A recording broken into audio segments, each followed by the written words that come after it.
ಪಹಲ್ಗಾಮ್ ದಾಳಿಯ ನ್ಯಾಯಾಂಗ ತನಿಖೆಯನ್ನ ಕೋರಿ PIL ಸಲ್ಲಿಸಲಾಗಿತ್ತು. ಅರ್ಜಿ ವಿಚಾರಣೆಗೆ ಒಳಪಡಿಸೋದಕ್ಕೆ ಸುಪ್ರೀಂ ನಕಾರ ಹೂಡಿದೆ. ಇಂತಹ ಕ್ರಮಗಳು ಸೇನೆಯ ಸ್ಥೈರ್ಯವನ್ನ ಕುಗ್ಗಿಸುತ್ತೆ. ಸುಪ್ರೀಂ ಕೋರ್ಟ್ನ ಸಮಯವನ್ನ ವ್ಯರ್ಥ ಮಾಡಬೇಡಿ.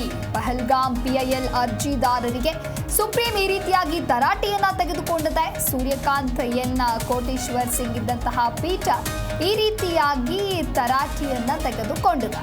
ಪಹಲ್ಗಾಮ್ ಭಯೋತ್ಪಾದಕ ದಾಳಿಯ ನ್ಯಾಯಾಂಗ ತನಿಖೆಯನ್ನ ಕೋರಿ ಸಲ್ಲಿಸಲಾದಂತಹ ಸಾರ್ವಜನಿಕ ಹಿತಾಸಕ್ತಿ ಅರ್ಜಿಯನ್ನ ವಿಚಾರಣೆಗೆ ಒಳಪಡಿಸೋದಕ್ಕೆ ಸುಪ್ರೀಂ ಕೋರ್ಟ್ ನಿರಾಕರಿಸಿದೆ ಅನ್ನೋದು ಗೊತ್ತಾಗಿದೆ.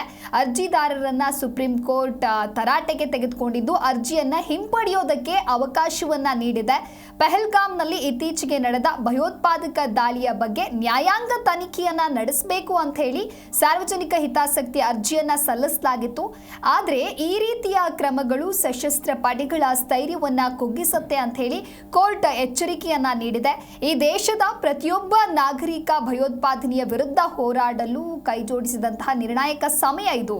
ಅಂದ್ರೆ ಈ ದೇಶದ ಪ್ರತಿಯೊಬ್ಬ ನಾಗರಿಕನು ಕೂಡ ಭಯೋತ್ಪಾದನೆಯ ವಿರುದ್ಧವಾಗಿ ಹೋರಾಟವನ್ನ ಮಾಡೋದಕ್ಕೆ ಕೈ ಜೋಡಿಸಿದಂತಹ ಸಮಯ ಇದು.